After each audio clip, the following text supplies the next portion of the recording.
Ladies and gentlemen, welcome to Inspector Jimmy Coan's retirement ceremony. At this time, it's my pleasure to introduce the Chief of the Department, Terrence Monahan.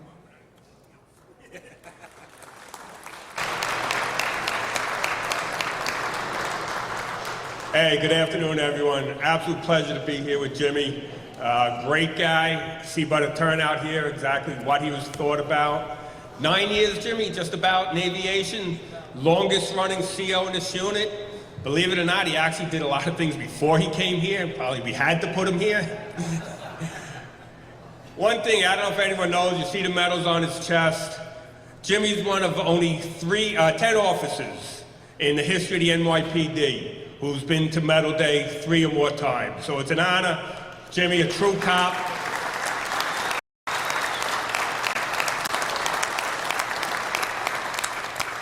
After the last one, we had to get him off the street. We figured giving him some planes to fly would be all right. Take a look what he's done with aviation in the 9 years since you're here. All new helicopters. We finally got an airplane, a fixed wing that we could fly. We have the simulator in there, which I think I blew up 3 helicopters trying to ride before. Great changes to this unit. This unit couldn't be any better. One of the best in the world. Great pilots sitting all over the place. Thank you for what you do each and every day. Jimmy, thank you for the leadership you provided them. You're going to truly be missed in this agency. Thank you.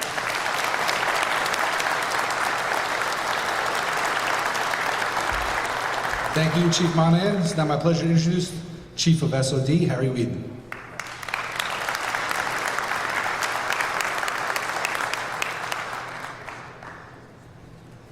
Thank you, everyone. Good afternoon. Thank you for coming out here today to Floyd Bennett Field.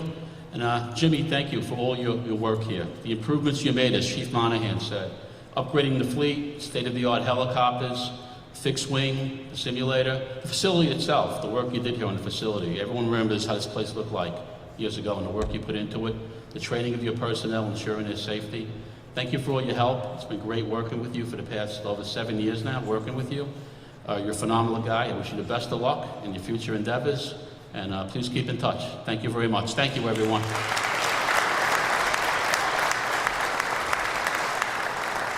Thank you, Chief. It's now my pleasure to introduce retired Sergeant Kathy Cowan.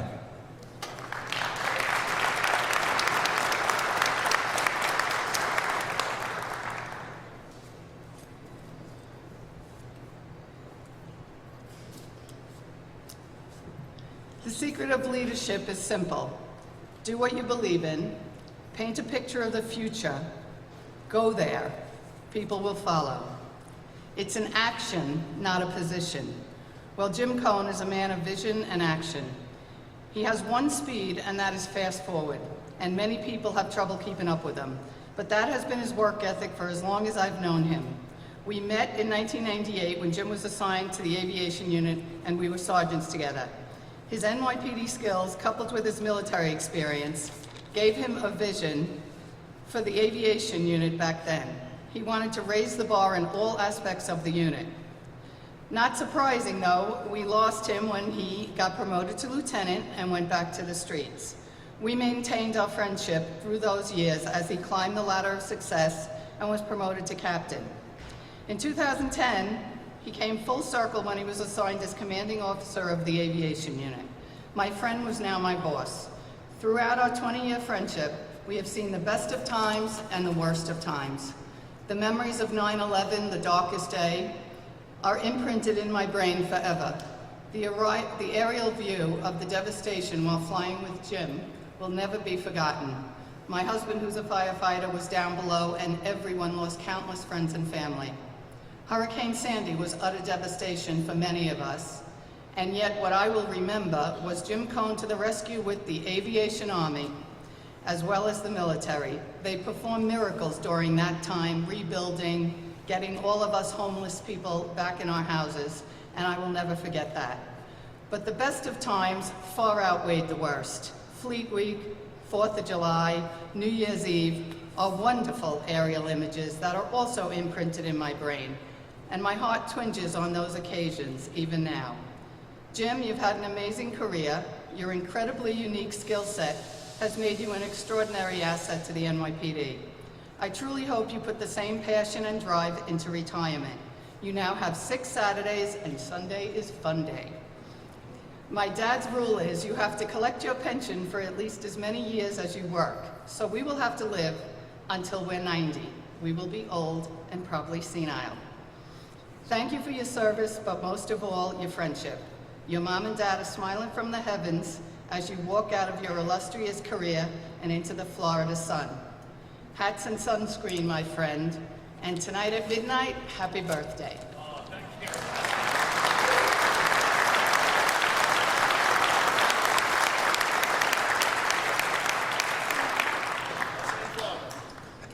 Thank you, Kathy. It's now my pleasure to introduce Captain Luis Soviero.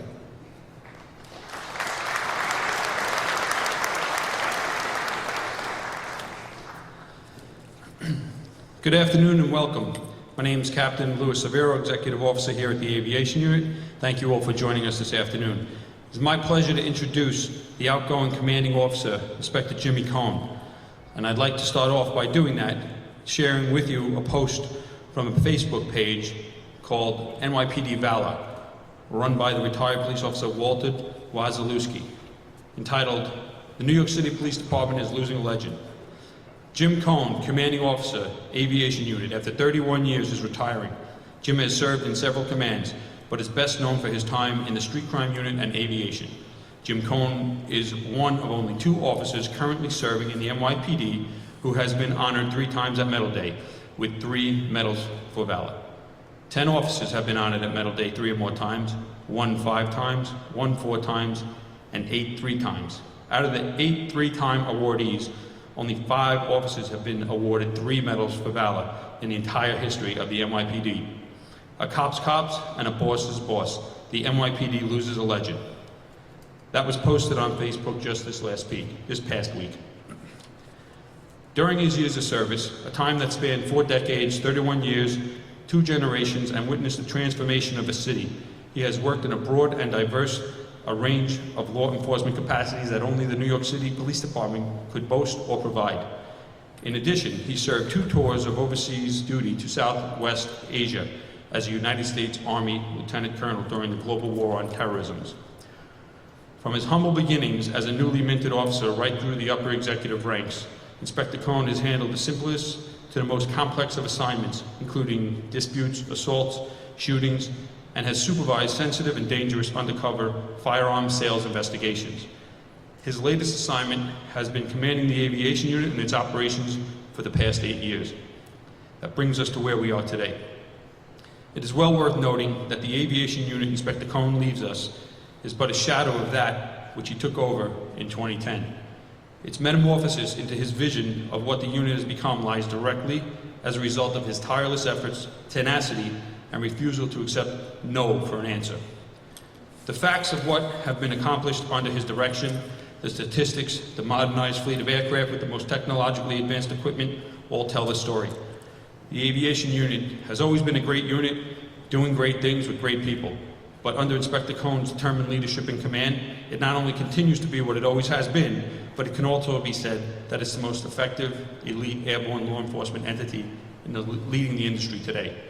I consider myself incredibly fortunate to have been a part of his team for almost 3 years and would like to extend to him all the best wishes and greatest success in his future endeavors. Please give him a round of applause.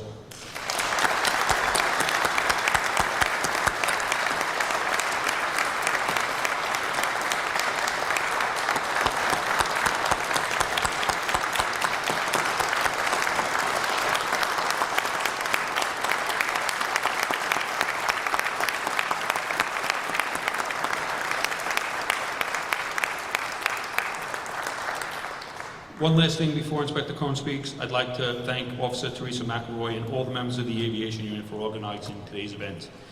Ladies and gentlemen, Inspector Jimmy Coan.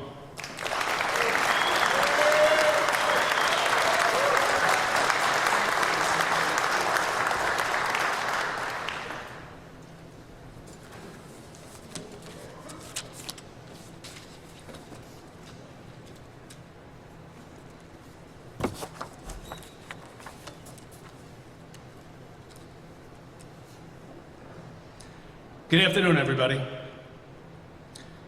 Chief of Department Terry Monahan, Chief of Special Operations Harry Whedon. The police commissioner stopped in earlier and he wanted to extend his regrets. He had a conflict, he was not able to remain with us.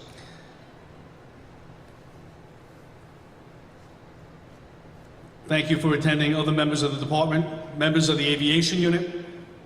Special acknowledgments to Police Commissioner Nassau County Patrick Ryder, my cousin.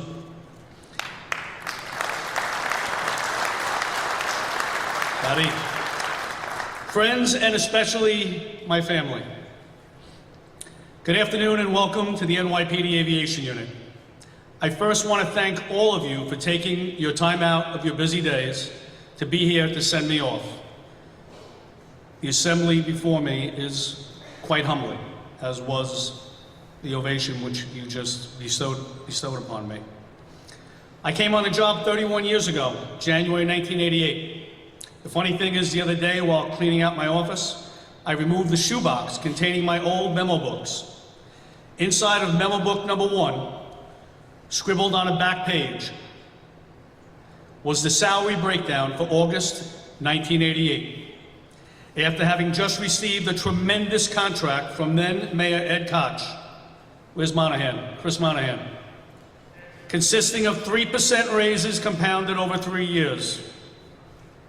I would soon be earning $32,000 a year before any overtime, and boy was I happy.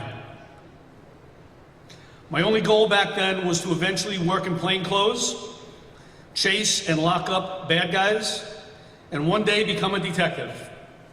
Well, I accomplished all of that and then some. But who knew it would lead to the most amazing career with the greatest department known to man, with some of the best cops ever created by God. You know, I came on this job from the United States Army where I was a lieutenant and thought I knew a thing about leadership. Although there are many parallels, leadership in policing presents a unique set of challenges and requirements. I was fortunate throughout my career to have some of the most magnificent commanding officers to coach, mentor, and share lessons with me, further developing me as a leader, as I added their input, lessons, and styles into my own growing leader repertoire.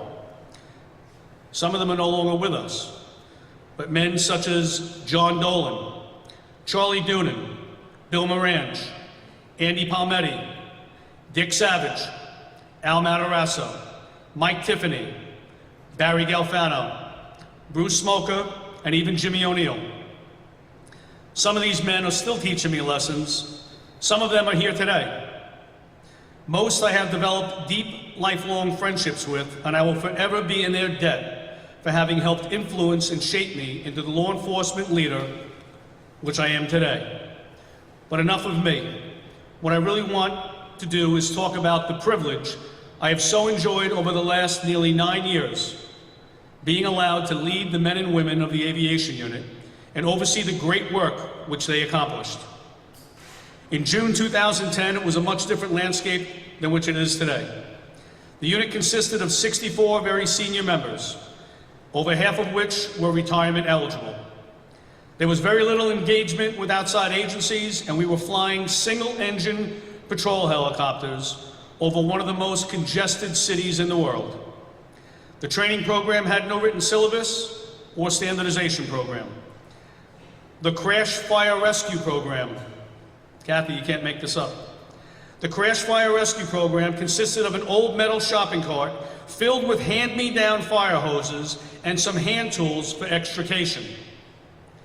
There were lines drawn in the sand with 2 distinct camps. The pilots and operations on one side, the maintenance staff on the other with their own specialized working chart. This pitfall is not uncommon in the aviation sector, so it is of no one person's fault. It was more of years of cultural dysfunction. We had our work cut out for us. Together, we eventually would change all of that, become one team with common goals. Pilots and maintenance technicians would work side by side in common squads. Operations were streamlined, standardized, and misconduct was collectively rooted out. A pilot training syllabus was implemented by the former Chief Pilot, Detective Dennis Fiorienzo, which has been refined and carried forward by subsequent Chief Pilot, Detective Darryl Maudsley, and today's Chief Pilot, Detective Chris Dela Cruz.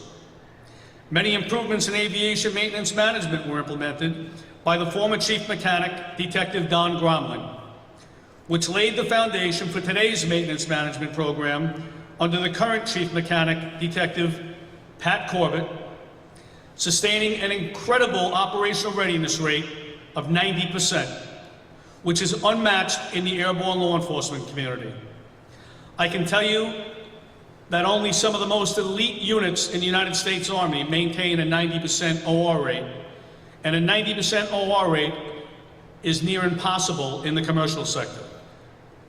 But the maintenance team here does exactly that. Aviation life support equipment, standardization, and safety programs were born through the hard work and dedication of unit personnel.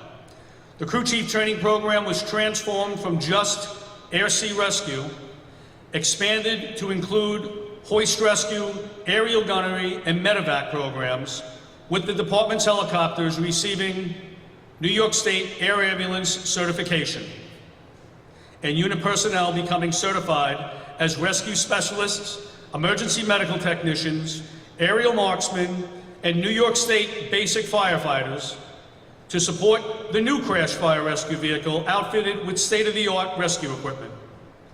Through cross-training with our emergency service unit, extrication and rescue techniques were implemented. Training was expanded, and engagement with outside agencies finally took hold. Today, we now have several official memorandums of understanding with outside agencies to train and support them, as well as relationships with the Texas Department of Public Safety, where we have received training and shared lessons learned regarding airborne use of force and aerial gunnery. In addition to a relationship with the coveted Task Force 160th, the United States Army Special Operations Aviation Regiment at Fort Campbell, Kentucky, where thanks to General Eric Peterson, former Commanding General of the United States Army Aviation Special Operations Command, our personnel have traveled to Fort Campbell, receiving tactical training and sharing tactics, techniques, and procedures from the best helicopter aircrew our nation has to offer. Our personnel have developed deep-rooted partnerships with the Emergency Service Unit, Harbor Unit, Joint Terrorism Task Force, FBI Aviation Section at Lakehurst, New Jersey, as well as the aviation units of the New York State Police, New Jersey State Police, Delaware State Police, Westchester County, Nassau County, and Suffolk County Police Departments. Additionally, we have solidified our partnership with the United States Coast Guard, expanding our role from local air-sea rescue to maritime security operations throughout the region, and for the nation's second busiest port, the Port of New York, New Jersey.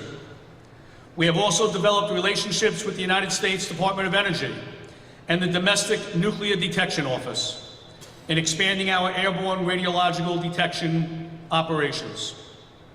Thinking outside the box, we have partnered with the commercial sector as well to improve and expand our operations, most notably with the leadership of Textron Aviation and CNC Technologies, putting us on the leading edge of airborne surveillance and detection capabilities. We survived a near-fatal crash in September 2010, the devastation to our facility during Hurricane Sandy in 2012.